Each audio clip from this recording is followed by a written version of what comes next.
If you saw a stranger lying in the middle of nowhere, would you stop? Think carefully before answering. Most people say yes, but the truth?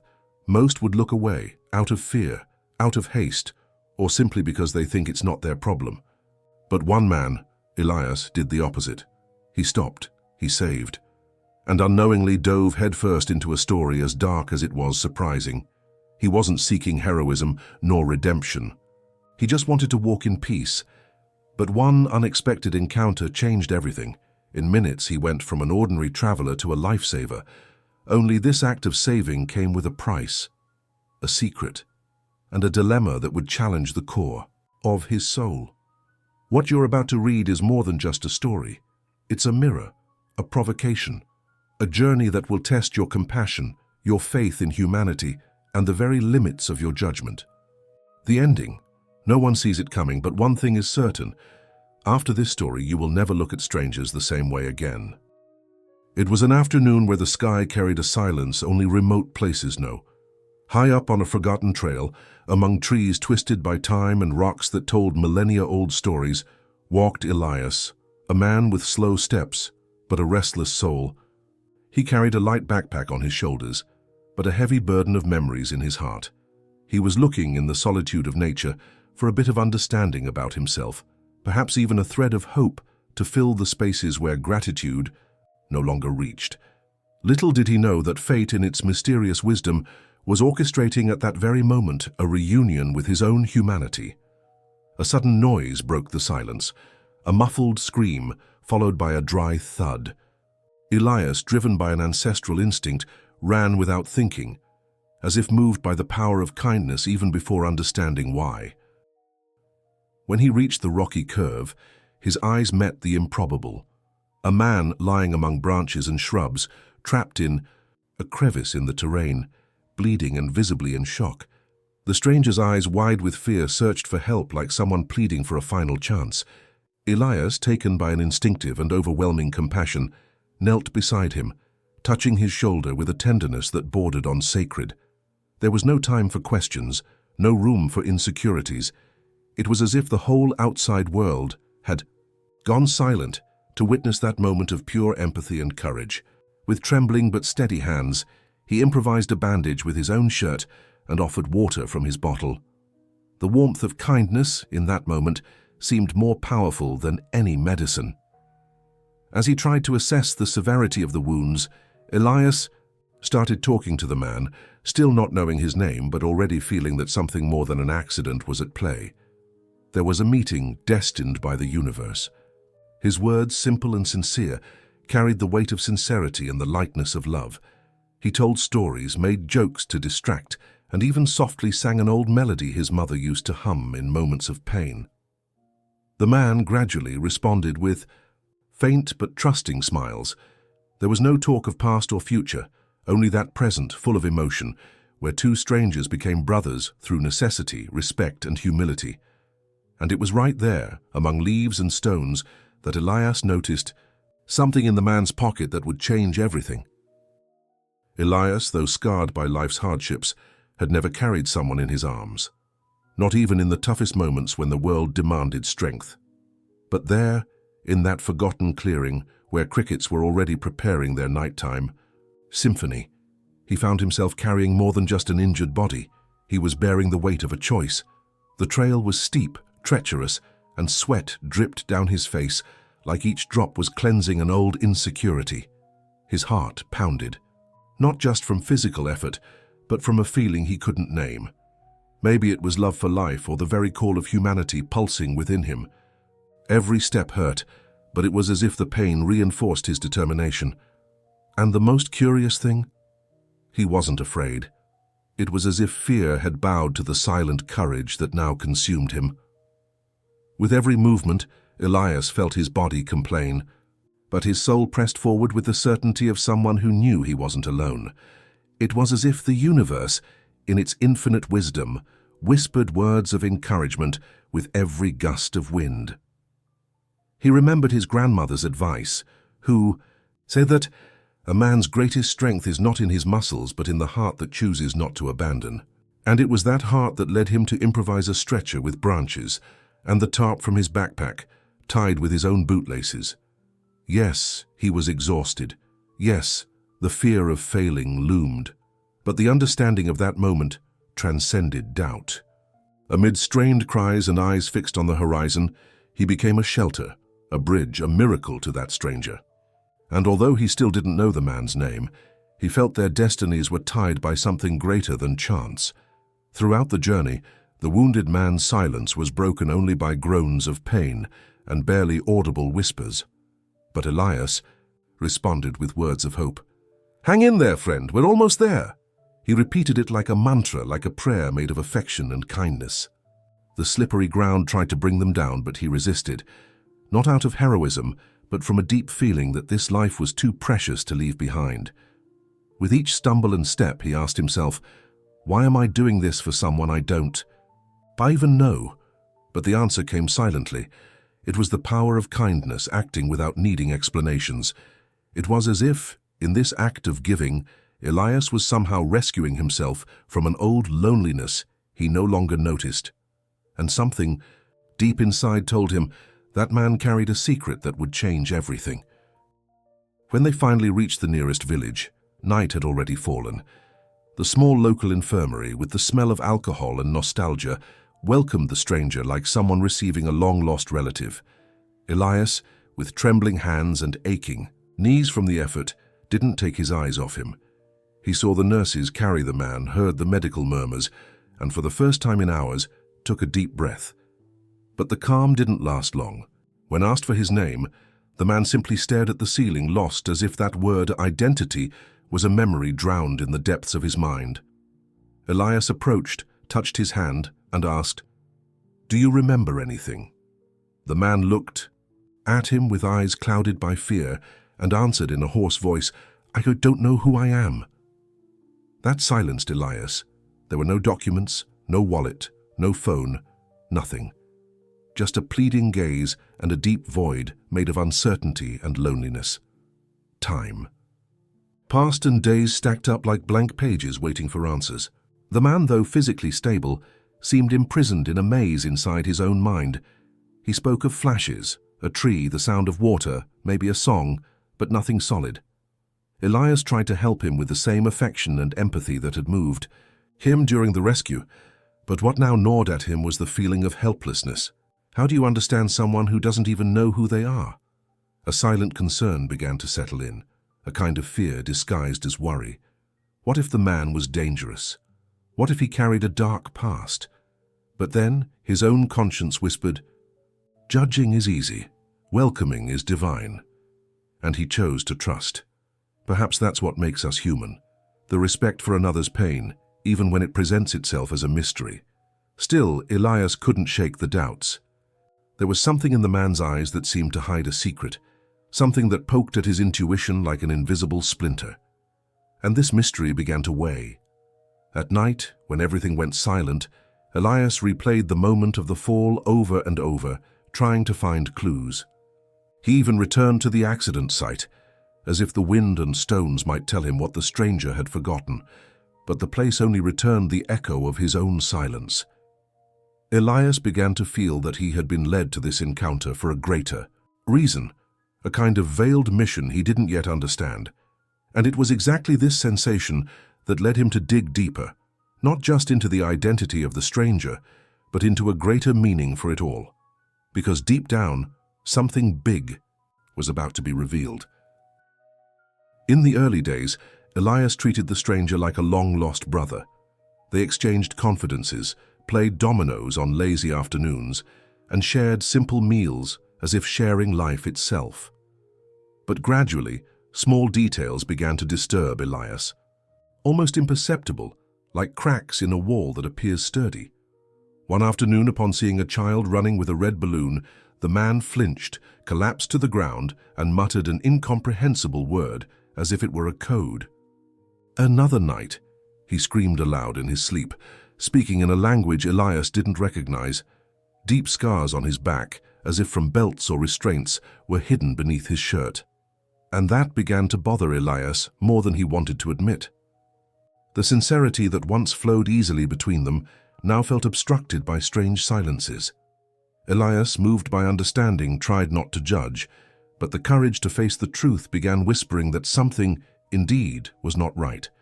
It was like trying to complete a puzzle with 1,000 pieces, but only having 300. Sometimes the man spoke in fragments, as if recalling another life.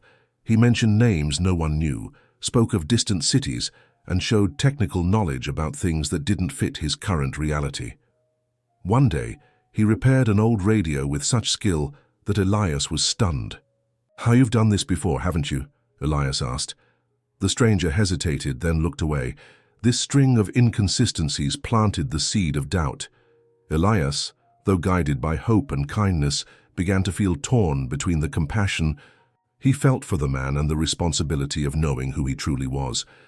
There lay a delicate inner conflict, to trust blindly or seek the truth, even if it brought pain. The tension grew in the simplest of situations. The man startled at sirens, recoiled at metallic noises, and avoided crowded places. Once, upon seeing a patrol car drive by, he turned pale as if seeing a ghost. Elias, now tormented by doubt, tried to find a balance between the kindness that pushed him to care and the wisdom warning him of silent dangers. He began making discreet notes, observing patterns, remembering every detail. He felt immersed in an emotional adventure, where fear and trust walked side by side. The most disturbing part was realizing that despite everything, there was something about the man that still inspired affection, as if that broken soul reflected Elias's own wounds. And so, between generous gestures and growing suspicions, the hero began to understand that the real mystery might be much closer than he imagined. Driven by a growing unease, Elias decided to follow the tracks no one else seemed willing to notice. He began asking around the village quietly. He showed the man's photo, a blurry image taken on an old phone, and waited for any sign of recognition. But what he received was a chorus of uncomfortable silences and diverted glances. Some said they had never seen him. Others quickly changed the subject, as if speaking about it would awaken an old fear. And then came the whispers. A shopkeeper mumbled something about a stranger who disappeared and came back with a different look. An older woman muttered that some secrets are better left buried. Elias, a man of logic and common sense, now found himself caught in a web of half-truths, rumors, and veiled suspicions. It was like trying to stitch reality with loose threads from a fractured, collective memory. The strangest thing was that the more Elias investigated, the more the atmosphere around him seemed to grow oppressive. More than once he had the impression he was being watched. People who once welcomed him warmly now treated him with a polite coldness, as if his curiosity threatened a fragile, invisible order. One night, he received an anonymous note under his door. "You're getting involved in things you don't understand. Protect yourself." That shook him. For the first time he felt fear, not of the man without memory, but of the silence that seemed to cover the village like a shroud. Still, his determination was stronger. Fueled by the compassion he still felt for the stranger and the belief that there was truth beneath it all, he pressed forward. After all, if there was a truth to uncover, it wouldn't reveal itself to those who gave up halfway. But what truly raised the alarm was the behavior of a few influential figures in the town. A doctor refused to show the man's test results. A local police officer, with a forced smile, claimed there were no records, but his eyes told another story. Something was being protected, or someone. Elias then realized this wasn't just about a man with no past, but a past many wanted to erase. And the closer he got to this hidden truth, the more he felt that his mission was no longer just an act of kindness. It was becoming a battle for justice, for humanity, for freedom. The kindness that once led him now merged with the courage of someone confronting forces far greater than expected. And in his heart, he was no longer fighting just for the nameless man. He was fighting for everyone who had ever been silenced by fear. The nights, once a source of peace beneath a starry sky, began to feel heavy with paranoia. Elias, who used to sleep soundly even during hard times, now found himself waking up at the slightest noise. He began to notice figures following him. From a distance, hurried footsteps that stopped when he turned a corner. One day he found his backpack rummaged through, although nothing had been taken. Then came the notes. One in the bathroom mirror. "You know too much." Another, under his windshield wiper. "Leave while you still can." The kindness he once received gave way to mechanical smiles and cold greetings. Elias was no longer just the man who saved someone. He had become a threat to something many were protecting at all costs. Even so, his understanding of the value of life and truth wouldn't let him back down. It became difficult to grasp how a story rooted in empathy and love for others had turned into something dense, almost suffocating. But truth, that firm-eyed, slow-stepping lady, seemed to call Elias closer, even if it meant diving into a journey where danger was real. He began altering his routine, avoiding obvious paths, walking with heightened awareness. He bought a notebook and started recording everything: times, names, license plates, suspicious gestures. He began trusting only one or two people, and even then, cautiously. The courage that guided him was no longer calm. It was the kind that hides behind tired eyes but presses forward nonetheless. And with it grew a certainty. Whatever was hidden behind that wall of silence, it wasn't just about the stranger. It was something much bigger. One night, returning home, a black pickup truck suddenly appeared behind him. The chase was brief, but enough to instill panic, like a fog settling over him. Elias had to stop the car and take a deep breath, trying to push away the wave of fear threatening to consume him. He remembered his grandmother's words: "Fear and courage live in the same house. The difference is who you let walk out the door." And once again, he chose courage. But at that moment he understood, in a nearly painful way, that his initial act of kindness had plunged him into a battle where he himself had become vulnerable. Still, something kept him from giving up. Maybe it was the lost look in the stranger's eyes. Maybe it was the need to protect the innocent. Or maybe it was because Elias was no longer the same man who began this journey.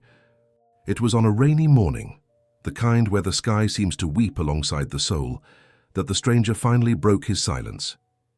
They were sitting side by side, as they often did, watching raindrops race down the window pane. Elias was preparing coffee when, without warning, the man whispered, "They hunted me because I saw too much." The mug nearly slipped from Elias's hand. That phrase, spoken with the gaze of someone returning from the abyss, sounded like a key slowly turning in an ancient lock. Elias, overwhelmed with surprise and understanding, sat in silence. The man, voice trembling with emotion, began to recall fragments of a past that had once seemed non-existent. He wasn't just a lost soul. He was a former undercover agent who had uncovered a corruption scheme involving high-ranking officials, a clandestine organization, and a multi-million-dollar operation that dealt in more than money. It dealt in lives. He confessed he'd been threatened when he tried to blow the whistle, that he refused a bribe to stay silent and vanished to protect his family. But he was betrayed, captured, tortured. And at some point, his mind broke. "I can't even remember my daughter's face," he said through tears. Elias felt a sharp ache in his chest, not just at the weight of a shocking story, but at the human pain of a shattered father, of someone who lost everything for choosing truth. The power of kindness that had first moved Elias now made even more sense. That broken soul needed refuge, reconciliation, perhaps even forgiveness. What had once been a disturbing mystery was now a mission with a name, a purpose, and profound depth. Elias saw before him not just a man in pieces, but someone brave and utterly alone. But the secret didn't end there. The man revealed he had evidence, hidden in a remote location under a false name, protected by a friend also in danger. He said the organization still operated, and that many faces Elias passed daily in town were part of it. A system of silence fed by fear and convenience. Elias, upon hearing this, felt the weight of responsibility on his shoulders grow heavier than ever. It was no longer just about protecting a stranger. It was about justice, honor, humanity. The hope of changing something, however small, reignited like a coal that refuses to die. And for the first time, he understood. That encounter wasn't chance. It was a calling. a mission. And though fear gripped his heart, he knew that the next step would lead him straight into real danger. And perhaps to the whole truth. Elias spent the entire night awake, sitting on the edge of the bed, staring at the man sleeping, or pretending to sleep, on the mattress beside him. The question was no longer whether to report what he knew. The real question was, who would he become after making that decision? The story had always seemed to revolve around the other man, but now it was about him, about his own character, about the truth he carried within. He could expose the man, unleash the chaos, and possibly risk innocent lives. Or he could remain silent and live with the weight of what he knew. Right versus safe were now in direct conflict. Elias, an ordinary man, found himself bearing a burden that even the powerful might shy away from. His mind was a battlefield of fierce internal arguments. The image of the daughter he hadn't seen in years, estranged by past mistakes maybe, still waiting for a better version of him, surfaced as a symbol of everything at stake. What kind of world did he want to leave behind? One of omission, where fear muffles the truth, or one of courage, where even pain becomes a bridge toward transformation? Amid the mental chaos, he remembered the stranger's words. Truth is expensive, but silence charges interest. That was it. Silence might seem safe, but it eats away at you from the inside. Deep down, Elias knew there are pains you overcome, and guilt that turns into a life sentence for the soul. He faced a dilemma that didn't fit into right or wrong, but called for wisdom, humanity, and love for others. He had the power to change lives, but at what cost? He reflected on the values that had always guided him. Empathy, compassion, respect for life, faith in better days. He recalled once more his grandmother's words, "The right choice isn't always the most comfortable one, but it's the one you can face in the mirror." And that was it. The mirror. Elias wanted to keep looking at himself with the dignity of someone who had chosen truth. But fear was real. He had already been threatened, already followed. He knew that taking the next step would place his life, and perhaps the life of the man he saved, in danger. Doubt lurked like a hungry beast. And even so, there was a light, a trembling voice within whispering, "You didn't come this far by accident." Elias took a deep breath. He didn't yet know what his final decision would be, but he knew. The time to hide was almost over. Just as Elias was preparing to hand over the dossier with the evidence the stranger had entrusted to him, everything began to fall apart. A retired local journalist, known for his stories and gossip, approached him discreetly at the market. "Are you sure you know who this man really is?" Elias, firm in his conviction, nodded. The man then handed him a yellowed envelope. Inside was a photo, the stranger younger under a different name, surrounded by armed men in what looked like a darker scene than just political corruption. Along with it, an old newspaper clipping. Man suspected of ties to international. Militia disappears after anonymous tip.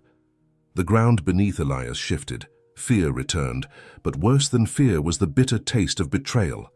Had he been manipulated? Elias, who always trusted his instincts, now felt drowned in doubt and loneliness. He rushed back home, heart pounding like a war drum. Confronting the man, he saw something in his eyes he'd never noticed before.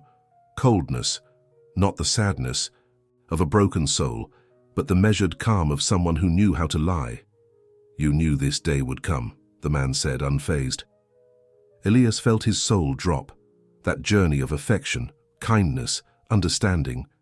Had it been a performance? The man tried to explain. Yes, he had once been involved in something dangerous, but he was also a victim. He claimed he was trying to escape his past, seeking redemption. And in that moment, the moral dilemma gained new dimensions, because the truth, no matter how hard, still shared space with real signs of humanity. Elias didn't see just a potential manipulator anymore. He saw a human being torn between what he had done and what he wanted to become, and that confused him even more. The plot twist shook everything. His plans to go public, his once unshakable values, the trust he had built, all now stood on fragile ground. Elias, who thought he had saved a life, now questioned whether he had been used to cover up a dangerous past. And yet, he saw real pain, real fear, real regret in the other man. What's stronger, a person's past or the chance they might truly change? Elias's instinct screamed, but his compassion still whispered. Now every step required more than courage. It required discernment.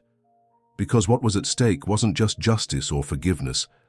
It was the very essence of trust, of care, of believing in second chances. Elias, lost in this maze of half-truths, still had a decision to make, but now he knew. Nothing, absolutely nothing, was as it seemed. Elias spent the sleepless night watching the dawn creep through the window, like truth uncovering a long-hidden scar. He knew the time had come. That day, he got up, dressed, picked up the envelope with all the evidence, and left the house without a word. His steps were steady, but the weight on his shoulders felt almost unbearable. As he approached the police station, he repeated to himself what his grandmother used to say: "You are not responsible for what others do, but you are responsible for what you choose to protect." He had carried the truth long enough. Now, he would lay it bare, but he didn't turn the man in. He walked into the station and told everything: the story, the risks, the doubts, the humanity. "I'm not here to judge," he said. "I'm here to tell the truth and let justice do what it must." He handed over the facts, not just the files, but the full context.